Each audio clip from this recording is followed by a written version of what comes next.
In May of 2024, the digital world bore witness to a chilling broadcast.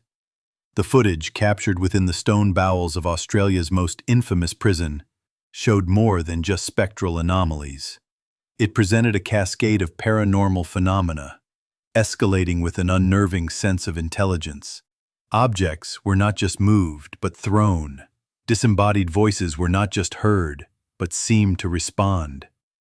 The creators of the video, renowned paranormal aboveness investigators Sam and Colby, concluded they had encountered something beyond a mere haunting. They called it a demonic entity. But that single, terrifying label, while sensational, may obscure a far more disturbing truth, a truth Ramo Bastand, buried not in esoteric texts, but in the brittle, forgotten pages of history. What if this entity has a name, a serial number, and a documented story of human evil so profound it chose never to leave? The old Geelong Gaol. A monolithic fortress of bluestone that operated from 1853 to 1991. For over a century, it was the final destination for the colony of Victoria's most violent and irredeemable souls. Its panopticon-style aboveness, shared design, intended for constant surveillance, created a theater of misery, where every cry of pain and every whispered secret would echo endlessly through its three-tiered wings.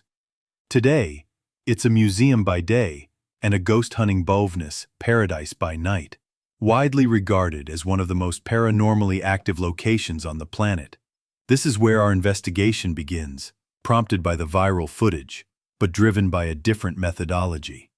An American researcher watching the digital evidence from halfway across the world saw not a demon, but a question. Instead of analyzing pixelated shadows and audio frequencies, he turned to archives, to shipping manifests, trial transcripts, and wardens' logbooks. The hypothesis was simple. Modern technology, in its search for ghosts, may have accidentally stumbled upon a monster. The focus of this investigation is not the stone tape theory, the idea that the basalt rock walls have recorded the psychic energy of past events. We take that as a given. The real besting: who was the artist that painted this horrifying masterpiece of suffering? Who was the first, most potent source? Who was Patient Zero? The search begins in the digital archives of the Public Record Office of Victoria. Thousands of names, thousands of tragedies. But the researcher isn't looking for a victim. He's looking for a predator. Cross-referencing dates and geneuron of execution with reports of extreme violence and psychological disturbance.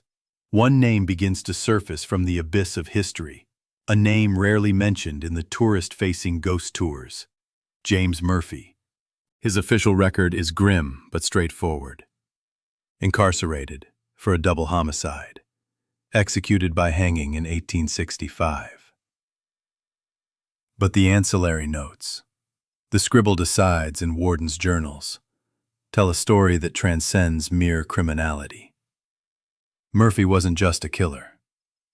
The accounts describe his crimes as acts of abhorrent, almost gleeful savagery. He wasn't a man who killed in passion. He was a man for whom cruelty seemed to be a fundamental state of being. Once inside Geelong, his darkness only intensified. He was a specter even before he was a ghost. He existed in a bubble of profound silence, never speaking to other inmates.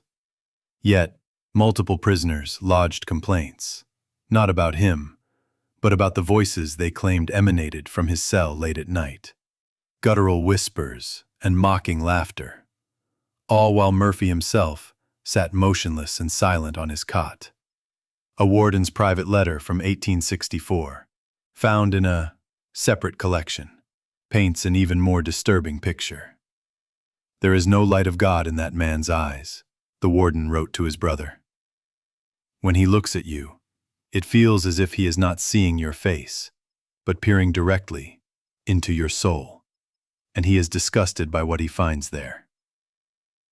The researcher pieces together a timeline of Murphy's stay. The paranormal phenomena reported today align with this timeline with terrifying precision. Modern visitors report sudden, inexplicable drops in temperature in one specific area of the main cell block. That area corresponds to the location of Murphy's cell. Modern ghost hunters, using thermal cameras, have captured a recurring cold mass, roughly the size and shape of a man, lingering in that very spot. The most aggressive physical activity, objects being thrown, doors slamming, is concentrated in the West Wing.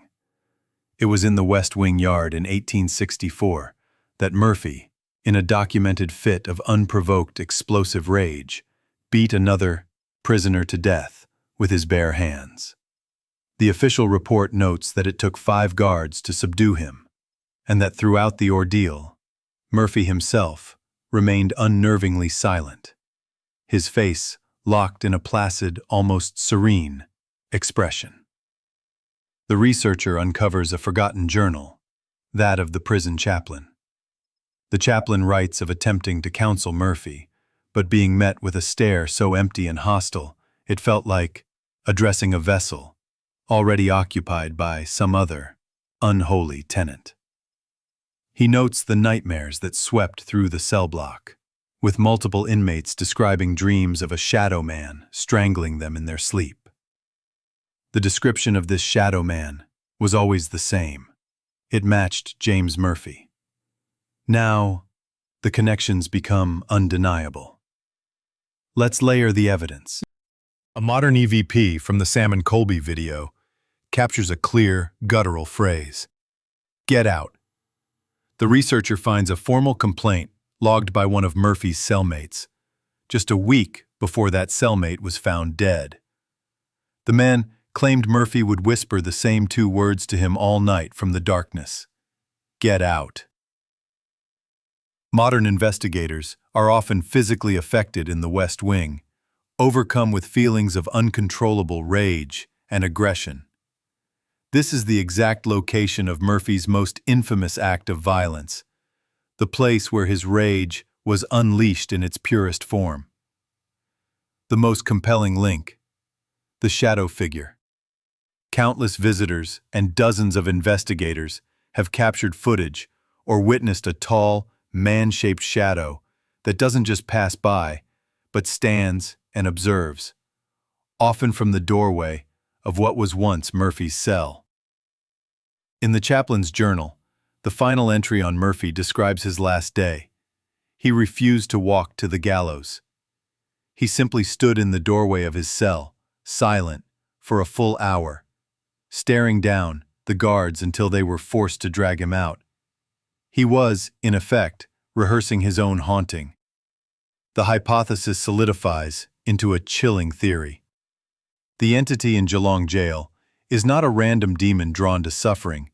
It is the post-mortem continuation of James Murphy. His persona, his consciousness, his pure malevolence was so potent that it achieved a kind of immortality, permanently imprinting itself onto the environment.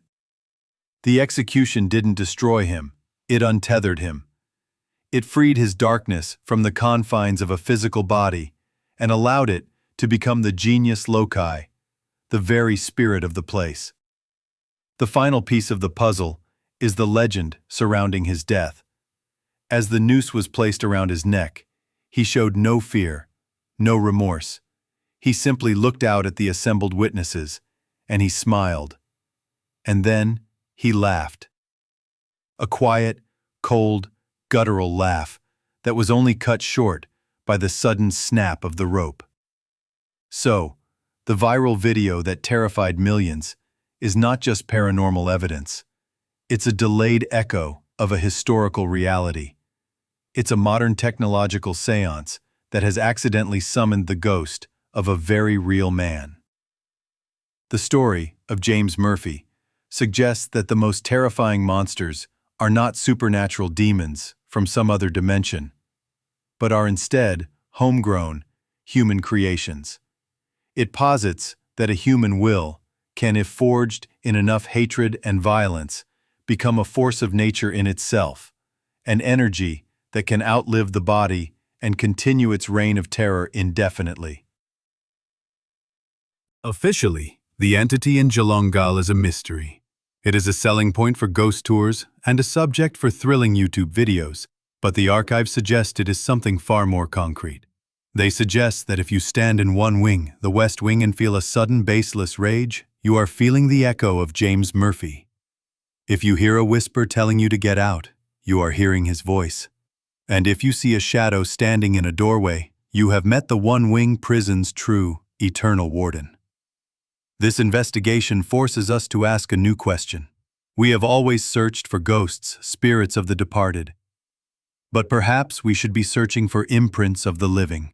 How many other locations of intense suffering are such, haunted not by ethereal spirits, but by the tangible, leftover consciousness of a single malevolent mind?